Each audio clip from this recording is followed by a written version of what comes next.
범죄 현장에 처음 도착해서 가장 먼저 하는 일은 족적을 찾는 것. 현장에 있던 사람들이 출입한 흔적들을 찾아서 기록해두는 겁니다.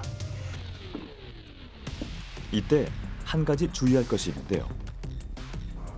수사관들이 범죄 현장에서 이동할 때 반드시 현장 통행판을 놓고 움직여야 합니다. 피해자와 용의자, 그리고 경찰과 소방관을 제외한 제3의 인물들의 족적이 남게 되면 수사에 혼선을 줄 수 있기 때문이죠.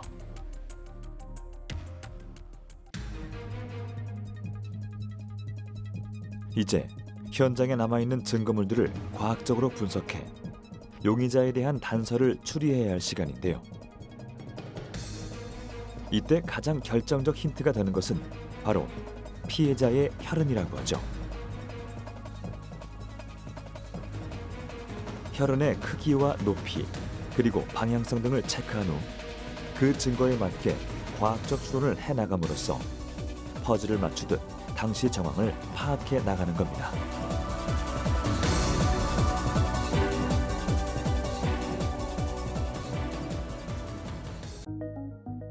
혈흔의 모양은 중력에 의해 떨어진 혈액, 힘에 의해 흩어진 혈액, 분출된 혈액, 흐르거나 고인 혈액 등 매우 다양한 형태로 존재하는데요. 혈흔의 크기에 따라 어느 정도의 높이에서 떨어졌는지 알 수 있을 뿐 아니라 혈흔의 모양과 길이만 보고도 피해자가 어느 지점에서 얼마만큼의 충격을 받아 상해를 입었는지 추정할 수 있습니다.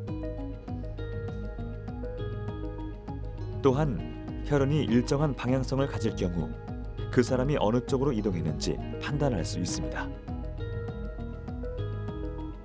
또 하나의 중요한 단서가 되는 것은 바로 지문인데요. 혈흔과 달리 눈에 잘 보이지 않는 지문은 어떤 과정을 통해 수집하는 걸까요? 먼저 현장의 물품 중 범인이 접촉했을 것으로 추정되는 것부터 지문 감식을 시작하는데요. 이때 필요한 것은 바로 잉크 역할을 해줄 분말가루입니다. 범인의 손이 닿은 물체에는 아주 소량이라도 땀 성분이 남아있기 마련. 그 위에 색깔이 있는 분말가루를 묻혀 지문의 모양을 찍어내는 것이죠.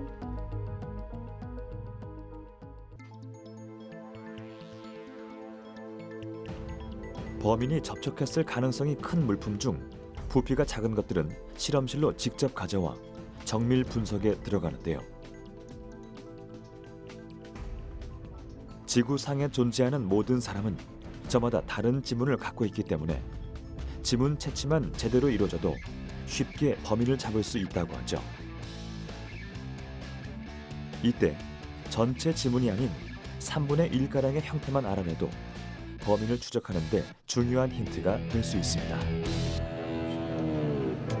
약간 쓸렸는데 그래도 특징적 많이 살아있네. 지문은 그 곡선의 형태에 따라 크게 4가지, 즉 궁상문과 요측 재상문, 척측 재상문, 와상문으로 구분되는데요. 범인을 추적할 땐 먼저 채취한 지문이 이 4가지 형태 중 어느 쪽에 해당되는지 확인합니다. 그 다음 해당 지문의 특징점을 찾아서 컴퓨터 프로그램에 등록하면 그와 가장 비슷한 지문을 가진 사람 20명이 자동으로 검색되기 때문에 전 국민을 대상으로 용의자를 쉽게 추려낼 수 있는 것이죠. 유레카!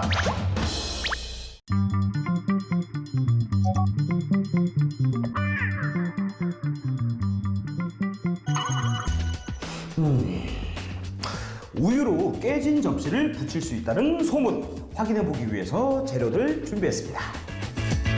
오늘의 실험 재료는 베이킹 파우더와 우유 그리고 식초입니다. 저희 이거 깨진 그릇 붙인다면서요. 이 재료가 너무 간단해가지고 이게 되겠어요 이게? 일단 해보셔야겠죠? 이게 본드라도 있어야 이거 붙을 것 같은데. 그럼 일단 해보죠 뭐. 곧바로 실험에 착수. 냄비에 약 200ml의 우유를 부어주고 중불로 가열을 해줍니다. 시청자 여러분, 재미있는 실험도 좋지만 아무래도 불도 있고 깨진 유리 조각도 있으니까 안전에 유의해서 꼭 실험해 주셨으면 합니다. 아시겠죠? 약 3분간 끓이면 우유가 부풀어 오르는데요. 우유를 가열을 했더니 우유에 얇은 막이 생겼어요. 우유 표면에 하얀 막이 생기면 식초 투하. 우유를 식히고 나면 이렇게 덩어리가 지게 되는데요. 이때 우유를 거름망에 부어 덩어리만 걸러낸 후 물기를 제거해 줍니다. 자, 이렇게 물기를 제거한 우유 덩어리와 베이킹 파우더 반 스푼을 섞어서 조물조물 반죽을 해주도록 하겠습니다. 우유 덩어리에 베이킹 파우더를 섞고 잘 뭉쳐지도록 다시 한번 반죽하면 천연 우유 접착제 완성!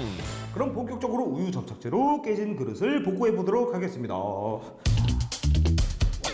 그릇에 깨진 단면에 우유 접착제를 충분히 발라주고 퍼즐 맞추듯 조심스럽게 깨진 그릇의 모양을 맞춰줍니다.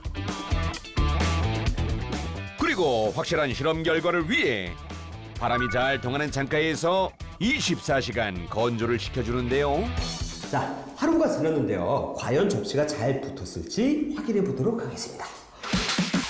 겉면에 굳어있는 우유 접착제를 떼어내고 결과를 확인해 봅니다. 깨끗이 벗겨냈습니다. 완성! 과연 우유 접착제의 효과는? 이 상태도 괜찮은지 한번 서서 이어! 그릇의 한쪽을 잡고 흔들어 보는데 떨어지지 않는 그릇. 단단하게 고정이 돼 있어요. 와, 완전히 붙었네요. 접착제의 비밀은 바로 우유의 성분에 있다는데요. 우유 속 단백질 카제인은 산과 열을 만나면 응고되는 성질이 있습니다. 단백질 분자들이 서로 엉겨붙으며 응고되는 과정에서 베이킹 파우더는 분자들이 서로 잡아당기게 하는 힘을 증가시킨다고 하는데요. 덕분에 이렇게 단단하게 그릇이 붙을 수 있는 것. 유레카!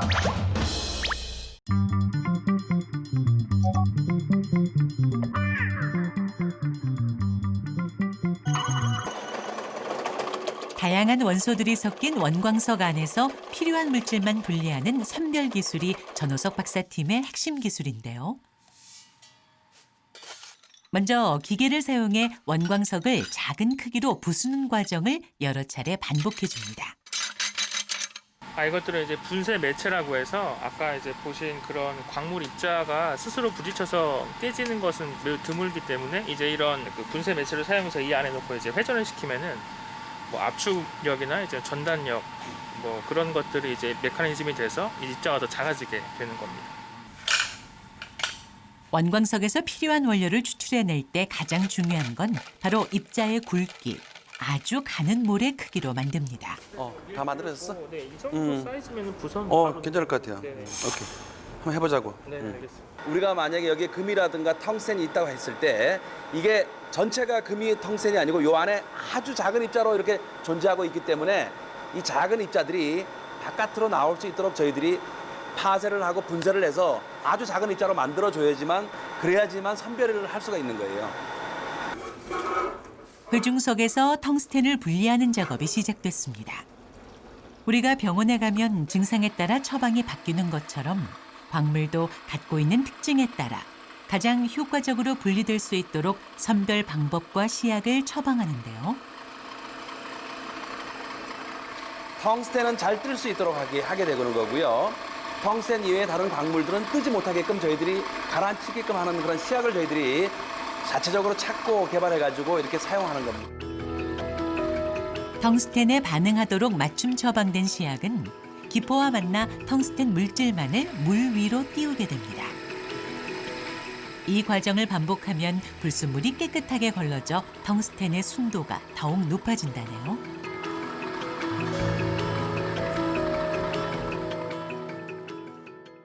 A라는 시약을 갖다가 첫 번째 넣는 거하고 B라는 시약을 첫 번째 넣고 서로 교차해서 넣게 되면요.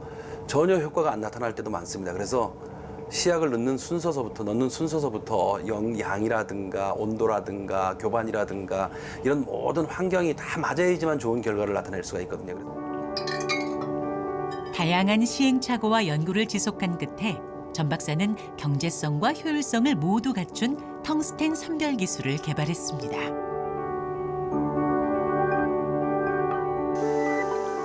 그 밖에도 광물이 가진 특성에 따라 다양한 선별 방법을 복합적으로 적용해 선별 효율을 높이는 데 주력했는데요. 라이트를 한번 꺼가지고 잘 분리가 되는지 한번 확인을 한번 하자고. 텅스텐은 자외선을 비추면 푸른색을 나타낸다는데요. 텅스텐이 가장 무거운 쪽으로 이동한 것을 알 수가 있고요. 이쪽 밑쪽은 텅스텐이 하나도 없죠. 미네랄 라이트를 비춰도 보이지가 않는데 여기서 이렇게 비중이 무거운 쪽하고 가벼운 쪽이 이렇게 분리가 잘 된다는 걸 갖다 우리가 확인하기 위해서 이렇게 미네랄 라이트를 이렇게 비춰보게 되는 겁니다. 이렇게. 과거에 55%의 품위를 갖다 70%까지 올렸고요. 회수율도 65%에서 90%까지 올렸습니다. 그러니까 광산을 저희들이 개발하게 되면 과거에 100원밖에 얻지 못했던 그런 경제성이 있었다 그러면 지금 저희들이 150원까지 얻을 수 있는 걸 갖다가 마련했기 때문에 과거보다 훨씬 좋은 경제적인 효과를 얻을 수가 있고요. 전호석 박사팀이 개발한 텅스텐 선별 기술은 기존 대비 선별 효율을 20% 이상 높였다는 평가를 받으며 2018년 상용화에 성공했습니다. 유레카!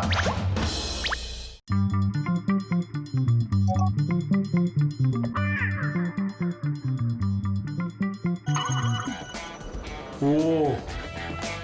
담당 PD의 시선을 단번에 사로잡은 화려한 작품들이 가득했는데요. 반짝반짝한 게 이번 공연은 나전 칠기? 이 자개로 만든 거예요? 보시면 반짝반짝하니까 자개로 많이 생각을 하시는데요. 자개가 아니고 보리 줄기로 만든 거예요. 보리 줄기로 만들었다고요? 보리 줄기로 어떻게 이런 작품을 만든다는 건지 도무지 믿기지가 않아요. 이게 보리대예요. 요 보리대를 펴시면 이렇게 편편하게 펴집니다. 요 펴진 보리대를 가지고 작품을 만드는 거예요. 보리대를 작품에 가져다 비교해보니 정말 맞네. 이야, 봐도 신기해요. 산수화부터 잉어와 앵무새까지 보리대로 만들었다고 보기엔 믿기 힘들 정도로 화려한 작품들. 작품에 사용하는 보리대는 그냥 보리 줄기를 가져다 만드는 게 아니라 삶은 보리대를 말려 사용한다는데요. 이게 지난 겨울에 삶아서 준비해 놓은 보리대들이에요. 보리대는 여름에 삶으면 습기가 많아서 잘 마르지 않기 때문에 건조한 겨울에 삶아서 잘 말려야지만 오래 보관을 해서 사용을 할 수 있거든요. 보리대로 어떻게 작품을 만드는 걸까요? 첫 번째 단계는 작품의 주 재료인 보리대를 쪼개서 평평하게 펴주는 것. 보시면 보리대가 종이처럼 얇아졌어요. 요걸 가지고 우리 작품을 만드는 거예요. 미리 준비한 도안을 양면지에 붙여 준비하는데요. 보리대 공예에선 요 도안이 가장 중요하다고 합니다. 조각에 화살표 방향이 있어요. 그 화살표 방향대로 잘 붙여주셔야지 나중에 완성을 했을 때 작품에 입체감이 잘 살고 작품이 훨씬 더 멋있게 표현이 되거든요. 남은 보리대를 자르고 세밀한 작업이 필요한 곳은 칼을 이용해 오련해 제거해주면 작품에 사용할 조각이 완성됩니다. 이제 완성한 조각들을 하나하나 위치를 맞추며 붙이면 어느새 코스모스 꽃송이들이 활짝 피었습니다. 여기서 끝이 아닌데요. 자칫 보리대가 상하거나 변형되는 걸 막기 위해서 오칠을 발라줘야 한답니다. 이후 별도의 건조 공간에서 하루 동안 건조를 시켜야 하는데요. 이렇게 해가지고 같은 과정을 하루에 한 번씩 일주일 동안 반복하면 이제 멋진 작품이 탄생이 되는 거죠. 이렇게 해서 작품이 완성이 됐습니다. 오랜 시간 정성을 들인 결과 보잘것없던 보리대가 하나의 작품으로 화려하게 변신! 유레카!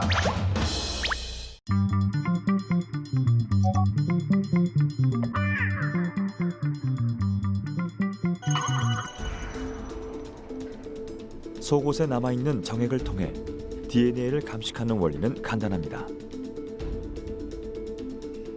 정액 속에 있는 플라빈 성분이 청색광을 받았을 때 색깔이 변하는 원리를 이용하는 건데요. 청색광과 오렌지색 편광 필터만 있으면 정액이 묻어있는지 그 유무를 쉽게 판단할 수 있습니다. 또 다른 방법으로는 증거물에 묻어있는 혈흔에서 DNA를 채취하는 건데요. 이때는 루미놀 반응 실험이 이루어집니다.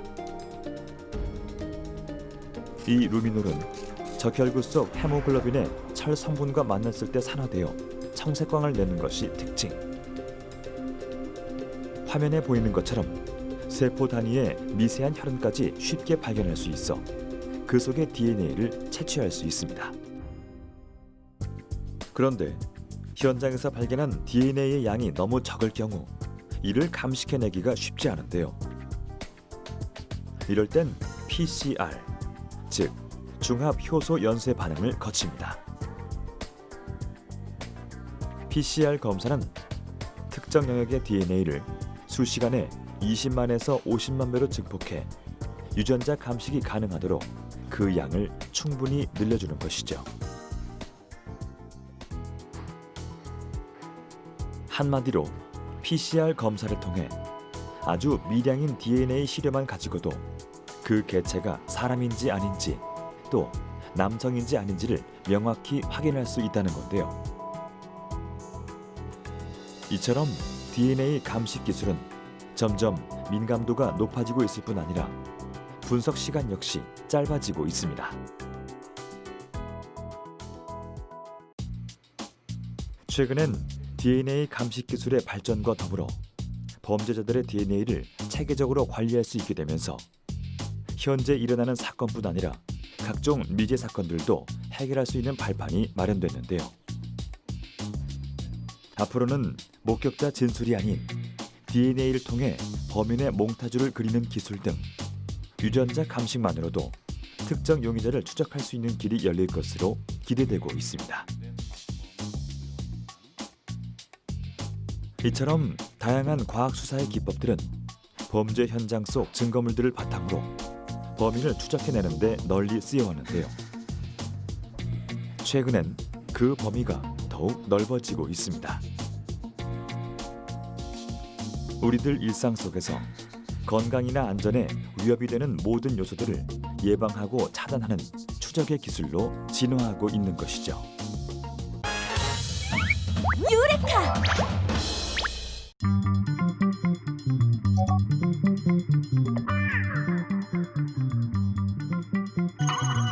스테이크의 맛을 결정하는 것은 뭐니 해도 풍부한 육즙과 탄력 있는 식감일 텐데요. 특히 육즙이 빠져나가지 않기 위해서는 센 불에서 겉면을 지지듯이 구워야 한다는 말을 들어보셨을 거예요. 이 말처럼 육즙을 고기 속에 가두는 게 가능할까요? 육즙의 주성분인 수분은 근섬유가 열을 만나 수축하는 과정에서 고기 내부로 모입니다. 녹은 지방도 육즙의 일부를 이루죠. 육즙이 있어야 익힌 고기를 퍽퍽하지 않게 먹을 수 있는데요. 요리과학자들은 겉면을 지지거나 잘 뒤집지 않는 방법으로 육즙이 고기 내부에서 새어나오지 않게 할 수는 없다고 단언하고 있습니다. 즉, 스테이크를 맛있게 하는 것은 육즙 가두기가 아니라 바로 마이야르 반응 때문입니다. 스테이크를 불에 구우면 고기 표면에서 수분이 제거되며 마이야르 반응이라는 화학 반응이 일어납니다. 이로 인해 고기는 먹음직스러운 갈색으로 변하고 침샘을 자극하는 향기가 생겨나죠. 이 마이야르 반응은 온도와 깊은 관련이 있습니다. 섭씨 130에서 200도 사이에서 격렬하게 반응이 일어나고 수많은 향기 물질이 만들어지는데요. 그러니까 이 반응을 일어나게 하려면 고기를 섭씨 130에서 200도의 높은 온도에서 구워야 한다는 뜻입니다. 그렇다고 너무 높은 온도에서 스테이크를 굽는 건 좋지 않습니다. 온도가 섭씨 200도 이상 올라가면 마이야르 반응에서 새로운 분자가 나타나는데요. 이때 생기는 분자는 발암 물질이 섞여 맛 또한 좋지 않다고 하네요. 이 반응은 1912년 프랑스 생화학자 루이 카미유 마이야르에 의해 처음으로 발견되었는데요. 인체세포 속에서 발견되는 아미노산과 당이 어떻게 반응하는지에 대해 연구하다가 그가 죽은 이후 음식에서도 아미노산과 당의 반응이 일어난다는 것이 알려져 동일한 이름으로 불리게 되었다고 하네요. 유레카!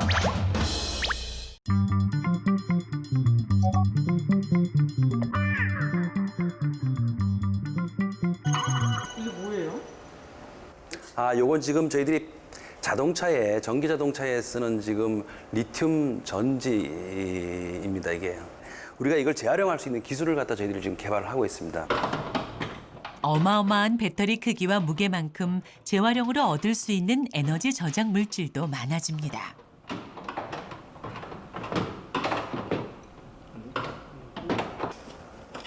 그런데 오늘은 모듈 분해 작업 중 난항을 만난 것 같은데요.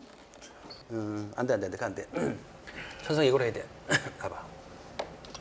근데 이걸 한다 그래도 문제다. 이거 뺄 수가 없네. 이거 아니면 이걸 갖다가 자르면 안 되는가 여기? 입수인가? 플라스틱이. 그때 현란한 손길의 구세주 등장. 힘으론 그 누구에게도 지지 않는다는데요. 그래도 김 박사 힘센 게 참 여기 써먹을 때 있네. 힘 많습니다. 팔씨름에서 1등한 사람이에요. 우리 센터에서, 우리 본부에서 1등한 사람입니다. 예. 그래요? 예, 힘 세게 생겼잖아요. 소량에 필요한 원료를 추출하고 버려지는 광석. 그에 비해 원료를 모두 사용할 수 있는 재활용 기술은 훨씬 경제적입니다. 이렇게. 여기에 들어가는 게 다 비싼 거예요. 코발트, 니켈, 망간, 흑연, 리튬이 들어가는데 전부 다 비싼 광물들입니다. 예. 그러니까 사실 이것만 잘 누가 준다 그러면 이것만 가지고는 돈 됩니다. 다. 리튬 이온 전지 외에도 일상에서 재활용 가능한 제품은 다양한데요. 오케이. 정말 모든 가정에서 산업체에서 나오는 걸 대부분 다 재활용을 합니다. 특히 이것처럼 저희들이 컴퓨터라든가 가전제품에서 나오는 것도 재활용이 가능하고 상당히 많은 금이 여기에 포함되어 있습니다. 그래서 저희들이 이건 별도로 저희들이 회수를 해서 금만 저희들 녹여가지고 금만 별도로 저희들이 추출을 해서 재활용을 하고 있습니다. 여기서 다시 사이언스 레벨업. 세월이 흘러도 변함없이 인기 있는 광물 금. 국내에 금광이 많진 않지만 지속적인 공급이 가능한 비밀이 있는데요. 금은 수입이 원천적으로 못하게 돼 있습니다. 그러면 우리나라에서 소비되는 금의 대부분은? 예, 재활용이라든가 부산물의 쪽에서 많이 확보를 하고 있습니다. 아연광 같은 거라든가 구리광을 갖다가 재련할 때 보면은요, 금이라든가 은이 상당히 많이 나옵니다. 그래서 부산물로 금은을 대부분 회수를 많이 합니다. 그럼 얼만큼 확보가 되냐 이렇게 생각할 수 있는데 그거는 정확하게 밝힐 수는 없지만 상당히 많은 양입니다. 이거 기업 비밀도 될 수 있는 거고요. 예. 유레카!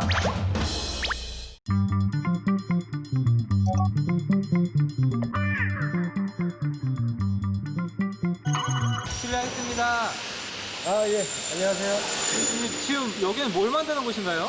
요거는 지금 저희가 평내일 창호를 좀 개발한 거를 지금 검토 중에 있어요. 평내일 창호, 그게 뭐죠? 이름도 생소한 평내일 창호, 과연 어떤 비밀이 숨어 있는 걸까? 이게 일반적으로 우리가 사용하는 그 돌출된 레일의 구조입니다.